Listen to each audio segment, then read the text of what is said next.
정치사가 파헤친다. 자, 이분들이라면 정말 끝까지 쫓아가서 파헤쳐 줄 것 같습니다. 한국정치학회 이사 조경근 교수, 또 부경대 정치외교학과 차재권 교수님 저희 스튜디오에 모셨습니다. 안녕하십니까? 안녕하십니까? 저희가 뭐 간간히는 뵀었는데 이제 새롭게 저희가 이제 주인이 돼가지고 두 분을 만나 뵙게 됐습니다. 반갑습니다. 잘 부탁합니다. 아니, 저희가 잘 부탁드립니다. 축하드립니다. 입주. 자, 뭐 입주 첫날부터 뭐 할 얘기가 너무 많아가지고요. 빠르게 예. 첫 번째 이슈부터 좀 짚어보려고 하는데요. 헌법재판소 선고일 통보 지연 이 이슈부터 짚어보겠습니다. 지금 뭐 예상보다 계속 늦어지고 있는데 두 분은 어떻게 보고 계실까요? 저는 고구마 제가 먹고 잘 체하는 편인데 고구마 먹고 체한 느낌보다 더 체해 있는 겁니다. 정말 안 내려간다. 그러게요. 아침에 눈 뜨면 이 온라인 뉴스 네. 인터넷 뉴스 켜가지고 지정돼 있나 계속 보게 만드는. 그러니까 네네. 수시로도 일상 속에서 자꾸 이게 선고기일 지정됐나 그것만 확인하게 만드는 그런 답답함이 저뿐만 아니라 모든 국민들한테 다 있다.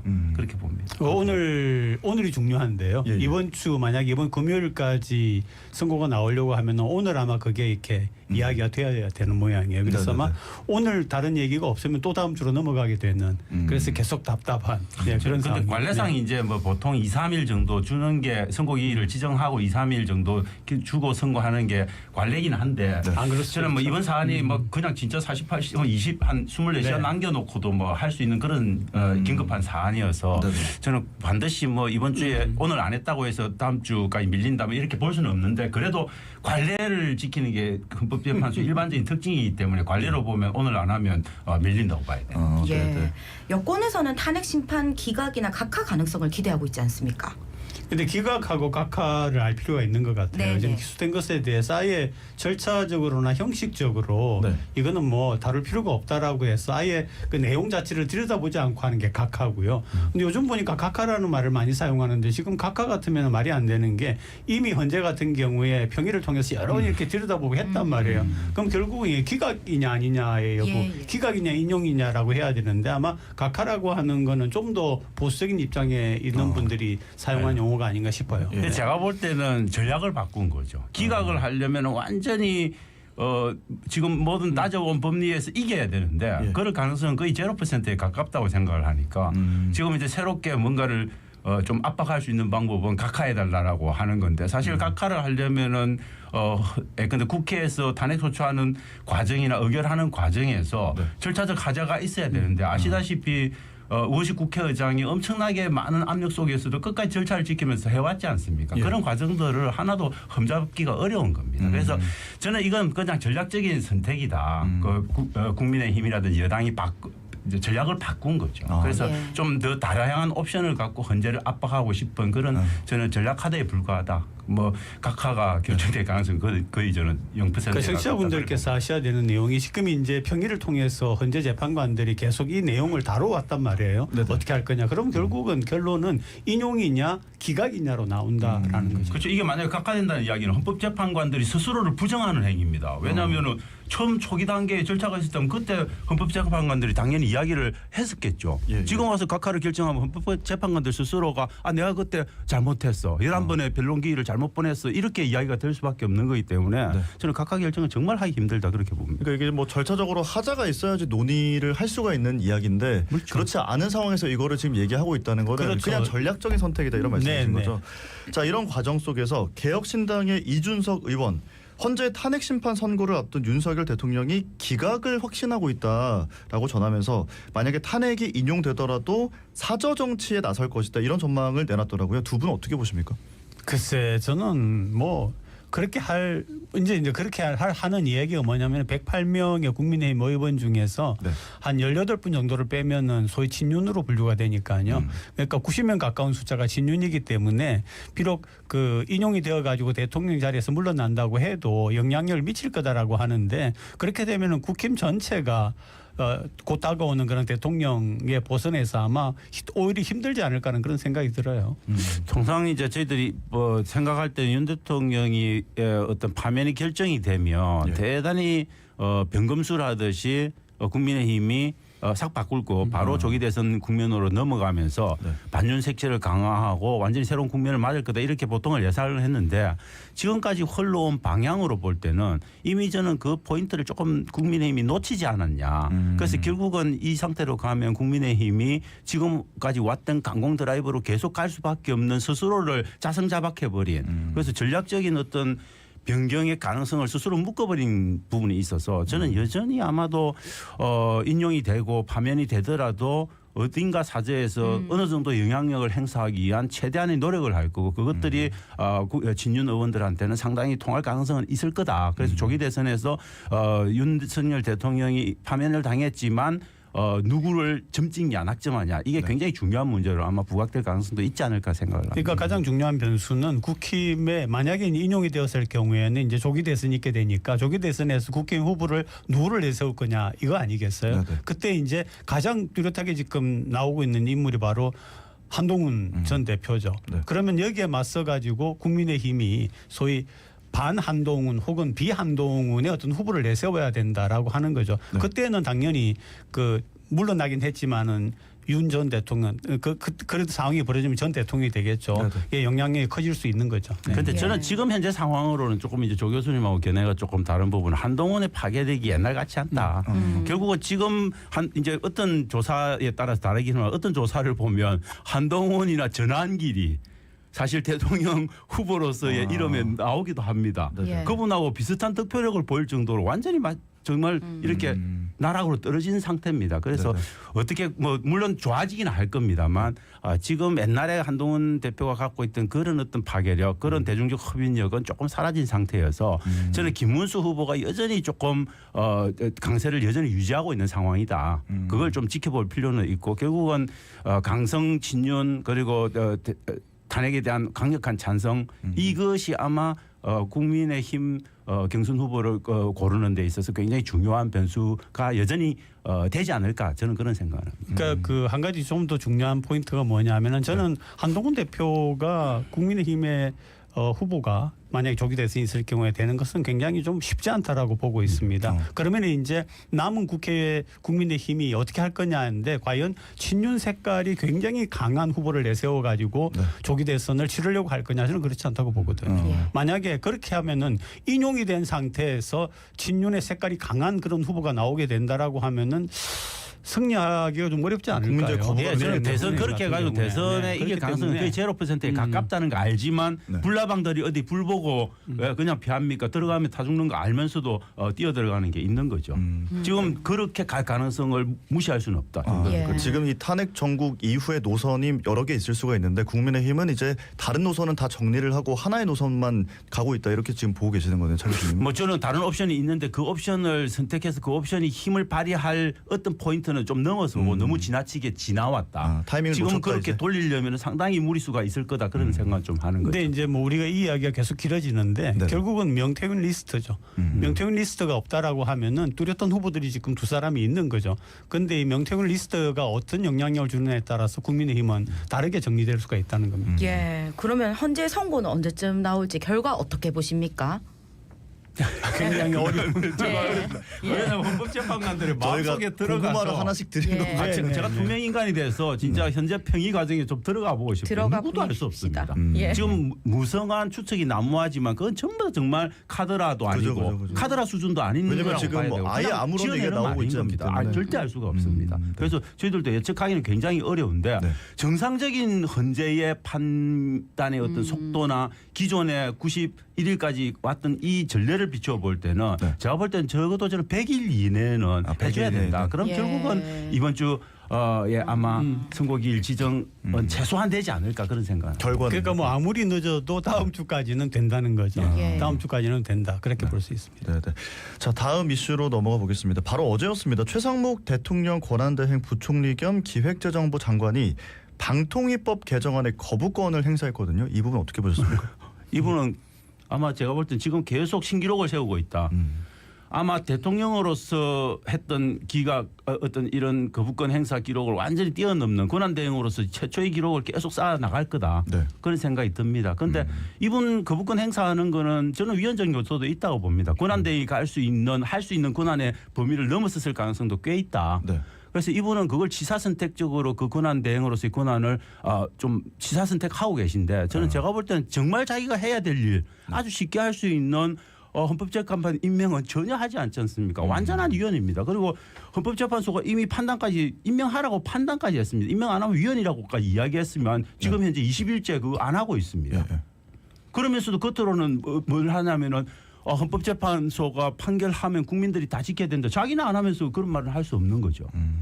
그러니까 방송통신위원회 우리 아마 청취자분들께서 자세한 내용을 아시는 분들이 그렇게 많지는 않을 겁니다. 예. 지금 현재 그 정수가 네. 5명으로 돼 있습니다. 5명. 저는 이거 자체가 좀 문제라고 보는 게 네네. 대한민국의 방송에 굉장히 영향을 주는 방송통신위원회가 5명으로 구성되어 있다라고 하는 게 좀 더 늘려야 수가 된다고 너무 저는 적다. 생각을 하고요. 그렇죠. 네네. 두 번째는 이게 이제 지금 현재 논의되는 건 뭐냐면은 적어도 3명이 찬성할 경우에만 5명 중에서 네. 뭔가 이게 의미가 있지 않느냐 하는 건데 지금까지 보면 이진숙 위원장을 비롯해서 2명이 지금 결정을 해왔단 말이에요. 네. 그러니까 2명이 결정하는 것도 이게 위법이 아니다라고 지금 예. 되어 있고요. 근데 과연 5명 정원 중에서 2명이 했는데 이게 말이 되느냐라고 하는 반대 의견이 있는 거죠. 네네. 그럼 결국은 3명이냐 2명이냐 하는 건데 저는 그런 게 아니라 방통위원 숫자를 적어도 7명이라도 이렇게 늘려가지고 좀 더 많은 의견이 반영되는 게 필요하다고 봅니다. 저 지금 방통위 사태 이건 지금 이진숙 위원장이 자신에 대한 탄핵 소추가 기각되고 이런 것들을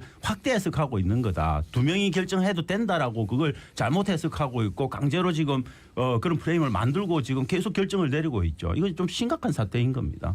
그래서 이건 제가 볼 때는 이 거부권을 이런 지금 상태의 방통위에 대한 법에 대한 거부권을 행사했다. 이것도 정말 심각한 내용이다. 저는 그렇게 보고 있습니다. 자, 오늘 저희가 좀 짚어봐야 될 이슈가 많아서 좀 빠르게 좀 넘어가 보겠습니다. 12.3 내란 사태 김용현 전 국방부 장관 관련 이슈인데요. 이제 형사 재판이 본격적으로 시작이 되면서 김용현 전 국방부 장관이 거대 야당의 패악질을 막기 위해서 12.3 비상계엄 선포로 경종을 울렸다 이런 얘기를 하면서 내란 혐의를 전면 부인했거든요. 어떻게 보셨습니까? 뭐 김 장관이야 뭐 윤 대통령하고 완전히 처음부터 결을 같이 한 그런 분이기 때문에 아마 이 얘기를 같이 할 수밖에 없을 거라고 봅니다. 지금 제가 볼 때 저기에 지금 이제 뭐 헌재에 불려왔어도 그렇고 검찰 수사 과정에서도 그렇고 저기에는 조금 자신을 조금이라도 보호해야 되겠다는 생각이 들면서 적어도 뭐 그런 명령을 한 사실이라든지 이런 것들 체포 지시를 내린 사실이라든지 이런 것들을 부분적으로 인정을 해왔는데 예. 이제 그것까지도 완전히 부정하는 방향으로 극단적으로 가고 있는 거죠. 이건 뭐냐면 어떻게 보면 탄핵 기각의 가능성이 조금 높아졌다라고 하는 스스로의 판단 그리고 여당의 어떤 판단 윤 대통령 측의 판단들을 공유하는 그런 전략으로 나가고 있는 결과가 지금 그렇게 나타나고 있는 거다라고 볼 수 있습니다. 예. 그러니까 윤석열 대통령과 괴를 함께하고 있기 때문에 뭐 그렇죠. 어쩔 수 없이 이런 상황일 거다. 완전한 저는 이런 운명 말씀이신 공동체로 이제 스스로도 인식을 하는 거의 거죠. 동기화가 돼 예, 예. 있는. 네네. 자, 다음 이슈로 넘어가 볼까요? 예, 민감국가 지정 이슈인데 미국 정부가 우리 대한민국을 민감국가로 지정한 사실이 알려지면서 여야 정치권 모두 지금 니탁 공방을 하고 있는데 이 민감국가 지정이 어떤 의미가 있을까요?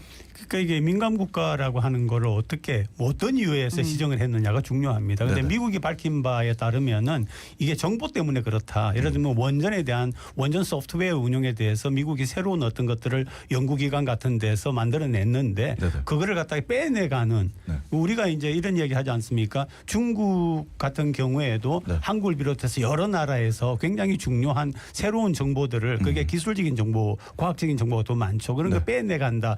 굉장히 우리도 그런 기사를 볼 때는 분노를 하지 않습니까? 그렇죠. 이거 도대체 안보는 어떻게 하고 있는 거야. 그런데 그렇게 이제 미국에서는 밝히고 있습니다. 그런데 지금 국내에서는 그게 확대 해석이 되는 측면이 있죠. 이런 국내에서 벌어지는 여러 가지 정치적인 사태 때문에 네. 민간 국가를 지정했다라고 하는데 저는 그렇게까지는 보지는 않습니다. 네. 저는 민감 국가로 지정된 거는 저는 가볍게 볼 문제 절대 아니다라고 예. 보는데 이게 뭐 에너지부 차원, 부서 차원에서 이루어지고 있는 일종의 블랙리스트 같은 것들을 만든 거예요. 예. 국가에 대해서. 네네. 그런 것들은 미국의 다양한 부처들이 있지만 모든 부처들이 다 만듭니다. 그중에 에너지부가 하는 게 들어가는 건데 이 에너지부의 가장 중요한 핵심은 원자력 에너지 관리하는 부분들이 있는 겁니다. 그런데 원자력 에너지라고 하는 건 우리가 미국과의 원자력 에너지 협정에 관한 것들 다 조약으로 있지 않습니까? 네네. 이런 부분들을 통해 가지고 지금 민간 차원에서 엄청난 기술 협력들이 이루어지고 있는데 이런 것들이 실제로 저는 굉장히 차단당할 가능성 벌써 나타나고 있지 않습니까? 그렇기 때문에 우리 국익의 차원에서는 엄청나게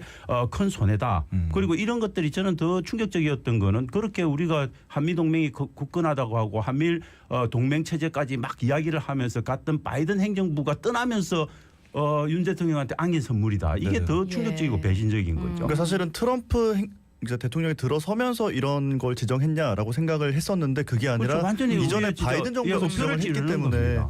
이게 약간 좀 시사점이 있지 않나? 이거를 그냥 뭐 에너지부에서 그냥 발표한 저는 윤 대통령 요걸로 체제 보기 좀 지금의 어렵지 정부 않나 여당이 싶은 의견도 완벽히 있거든요. 그 부분에서 동맹 체제를 관리하는데 완벽히 실패한 겁니다. 그 실패의 기본적인 원인은 네. 저는 기본적으로 수도 없이 대통령이 나서서 네. 지금까지 금기시되어 오고 세계 어느 나라도 쉽게 이야기할 수 없는 것들을 아주 쉽게 이야기했습니다. 그게 뭡니까? 핵무장 가능성. 네네네. 이건 대한민국 어디 NPT 체제 안에 있는 어떤 나라도 이 이야기하면 안 되는 겁니다.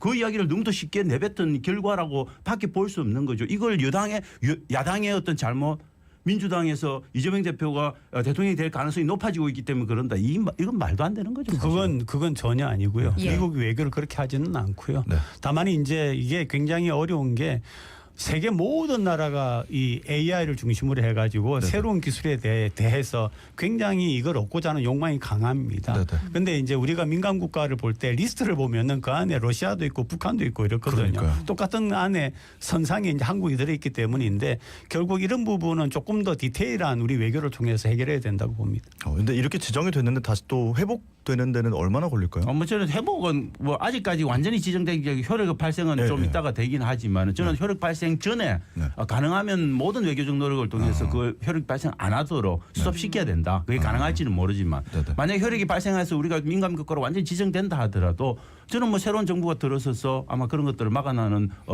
노력을 정말 해야 된다 그렇게 봅니다. 네, 예. 네. 자, 다음 이슈로 넘어가 보겠습니다.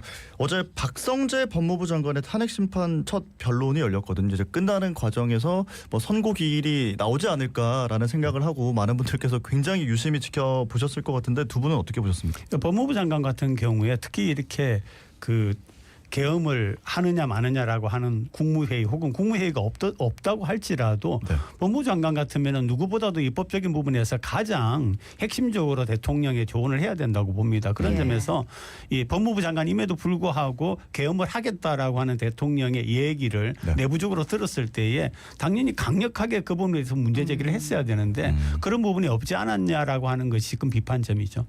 저는 이분은 법무부 장관이지만 사실은 별로 중요하지 않다. 이 문제를 헌법재판소가 딱 각인시켜 준 겁니다. 변론기를 딱 한 번 하고 그냥 종결해버린 겁니다. 네네. 저는 이 문제는 그닥 중요한 문제는 아니다. 결국은 우리가 이 문제를 중요하게 봤던 거는 지금 선고기일을 앞두고 이 말미에 선고기일에 대한 이야기가 나올까 혹은 정청래 법사위원장이 가서 이 문제 외에 빨리 선고해달라고 하는 그 호소를 했을 때 그 호소를에 대해서 헌법재판소가 반응을 보일까 이런 것들이 중요한 포인트였는데 결국 반응은 안 보이고 되게 신중한 태도로 헌법재판소가 일관했죠. 네. 예. 자, 빠르게 다음 이슈로 넘어가 보겠습니다. 예, 윤석열 대통령 탄핵 심판의 핵심 증인 곽종근 전 특전사령관의 육사동기 변호사가 회유를 시도한 사실이 확인됐습니다. 곽정 사령관의 아내에게 수차례 연락해서 민주당에게 협박당했다고 하라는 취지의 말을 했다는 건데 어떻게 보십니까? 저는 공작 정치의 전형적인 케이스를 보여주고 이 공작 정치를 하는 게 민주당이다라고 그렇게 몰아붙였는데 네. 드러난 사실은 완전히 그 반대였다. 본인들이 윤 대통령 측 그리고 여당이 네. 그런 일을 했다라고 지금은 뭐 유추할 수밖에 없지 않겠습니까? 그분이 그냥 뭐 고등학교 동기라서 그렇게 했겠습니까? 뭔가 압력이 있었겠죠. 저는 그렇게 뭐 생각을 합니다. 우리가 소위 세대라고 하지 않습니까? 정치도 사실은 세대를 하면서 안 변하는 부분도 있지만 변하는 부분도 있거든요. 예. 언제적 얘기입니까? 언제적 얘기를 이렇게 해가지고 협박을 하면서 어쩌고 저쩌고 하는 건데 정치가 아직도 변하지 않은 고쳐야 되는 그런 측면이라고 보죠. 네. 저는 그러고 뭐 곽종건 사령관도 지금까지 뭐 어떤 정언하는 태도를 단 한 번도 바꾼 적이 없고 저는 더 대단한 거는 그런 이제 회유가 있음에도 불구하고 네. 그걸 지켜내는 저는 저 부인의 어떤 강단 이런 것들이 굉장히 저는 앞으로 평가받을 부분이 있다. 뭐 그런 생각을 합니다. 네네. 이런 와중에 이제 이낙연 전 국무총리가 어제 이재명 대표에게 본인을 위해서라도 개헌을 하는 게 더 이롭다 이런 충고를 했거든요. 이 부분도 좀 짚어볼까요? 저는 이낙연 대표는 그냥 저는 지우면 될 사람인데 끊임없이 지금 언론이 다 받아주고 있다. 그닥 중요한 문제 아니다. 지금 이분이 해야 되는 이야기는 오로지 이재명만 보고 있다. 그런데 지금 이 시점이 정말 이재명만 보고 가야 될 시점인가? 절대로 그렇지 않습니다. 대부분의 국민들이 이 시점에 가장 중요한 거는 네.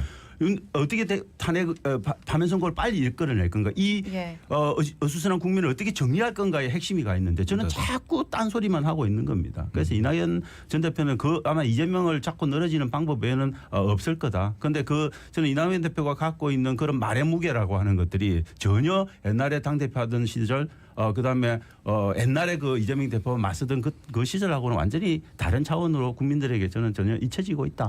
무시되고 있다. 그렇게 봐야 될 것 같습니다. 근데 아마 그 청취자분들이 그 내용에 대해서는 조금 궁금하실 수도 있다고 생각이 듭니다. 네네. 뭐냐면은 이제 그 조기 대선을 하기 위해서는 이렇게 지금 완전히 우와 좌가 완전히 이렇게 나눠져 있는 그런 측면은 이재명 대표가 중도표를 가져오는데 좀 약하지 않느냐 이런 점에서 본인이 얘기를 하고 있다 뭐 그렇게는 얘기했더라고요. 저는 그렇게 네. 읽혀지지는 않았습니다. 네. 그냥 이대로 가면 이 싸움통 속에서 네가 대통령이 되더라도 너는 편할 것 같냐. 저는 그렇게 읽기로. 그래 네 편하려면 네. 지금 정리해라. 저는 그렇게 들렸어요. 그리고 그 정리하는 방법은 지금 헌법 개정해서 이재명 대표가 대통령이 되더라도 살 수 있는 방법을 지금 해라. 그게 개헌이다. 저는 그렇게 사실은 협박에 가까운 겁니다. 그러게요. 지금 뭐 같은 이야기에 대해서도 두 분이 아예 좀 다르게 받아들이는 게 있기 그러니까 때문에. 저는 이제 네네. 이낙연 대표가 나는 이런 뜻으로 이야기를 한다라고 하는 걸 여러분에게 전달을 한 거고요. 네네. 예. 차 교수께서는 거기에 대해서 해석을 해 그죠, 주시는 조 거죠. 대표님은 우리 조 교수님은 착하신 분. 아니 저는 왜냐하면 청취자분들이 이 대표가 왜 그런 얘기를 했느냐 본인 얘기는 뭐냐가 필요하시기 때문에 저는 네네. 전달을 한 거예요. 네네네.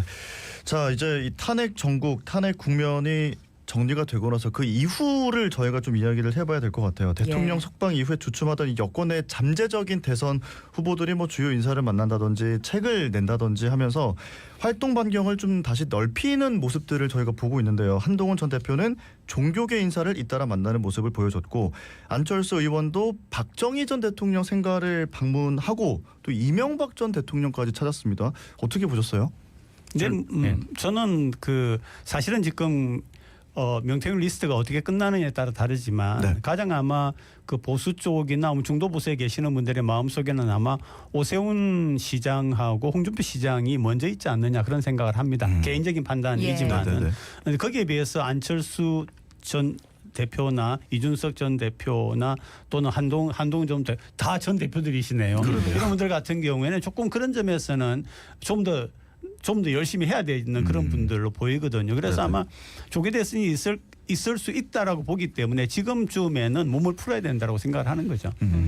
저는 뭐 여전히 자고우면하고들 있다. 자고우면할 수밖에 없는 이유는 어떻게든 이분들이 경선을 통과하기 위해서는 당의 핵심적인 어떤 지지 그룹과 결합을 해야 되고 네. 그 결합을 하려면 어떻게든 지금 윤 대통령에 대한 어떤 부분 이 부분에 대한 그걸 끌어안고 갈 수밖에 없는 측면이 있기 때문에 자고우면을 하고 있는 거죠. 저쪽으로 보면서 윤 대통령의 탄핵 반대를 외치고 있지만 한쪽에서는 대선으로 가는 자기 길을 가야 되는 거죠. 이 속에 고민이 엄청나게 저는 깊을 수밖에 없는데 저는 뭐 근데 한동훈 대표 같은 경우에는 자고우면하지 않고 자기 길을 갈 수 있는 충분한 카드가 있다라고 봅니다. 그런 한동훈 대표조차도 자고우면하게 만드는 저는 윤석열계의 거대한 힘이 있는 거죠. 대통령의 영향이. 그걸 지금 저는 뭐 조기 대선 과정에서도 절대 무시할 수 없다 그렇게 봅니다. 예, 민주당은 공식적으로는 조기 대선 언급하지 않고 있는데 윤 대통령 탄핵 인용 시에 전개될 상황에 대한 대비는 하고 있을까요? 이미 뭐 이재명 대표의 일극 체제처럼 되어 있기 때문에 네.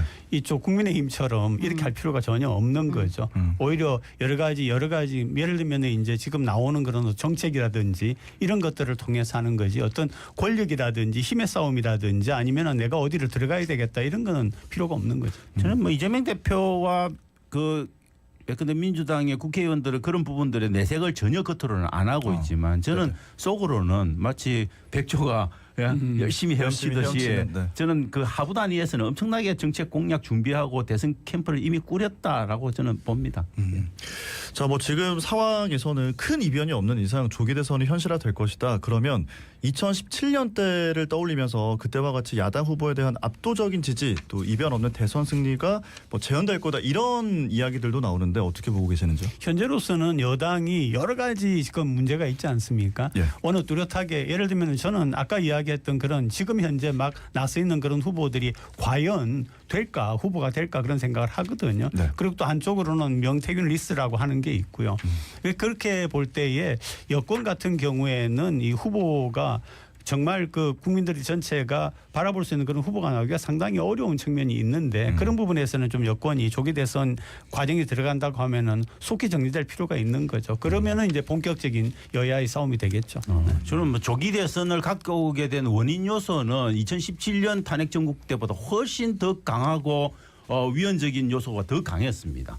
그리고 우리가 계엄이라고 하는 역사적인 사건도 실제로 봤고 그럼에도 불구하고 실제로 조기 대선에 갔을 때 지금 있는 여당의 응집력, 원인을 제공했던 여당의 응집력의 부분은 훨씬 저는 2017년 탄핵 정국 때보다 지금이 더 세다고 봅니다. 그래서 민주당이 되게 쉽게 이길 거라고 생각하면 저는 안 된다. 네. 그거는 큰 코 다칠 일이다. 그래서 굉장히 지금 결집하고 있는 보수 결집이 윤 대통령을 중심으로 뭉치고 있는데 네. 이게 흩어질 가능성은 저는 굉장히 적다. 그래서 아마 그 응집력을 갖고 그대로 가서 조기 대선에서 굉장히 박빙의 승부로 갈 가능성은 있지만 그럼에도 불구하고 저는 야당이 우리가 지금 뭐 대부분 50대 초반대로 그 정권 교체 그게 나오지 않습니까? 아마 그 수준에서 민주당에게 유리한 그런 대선 국민이 만들어질 가능성이 매우 높다. 그렇게 지금 봅니다. 거리에 나와 있는 보수는 흔들리지 않을 거고요. 저는 중도가 결국은 결정한다고 봅니다. 네, 알겠습니다. 오늘 말씀은 여기까지 듣겠습니다. 고맙습니다. 감사합니다. 감사합니다. 고맙습니다. 네, 조근 교수님, 차재권 교수님과 함께했습니다.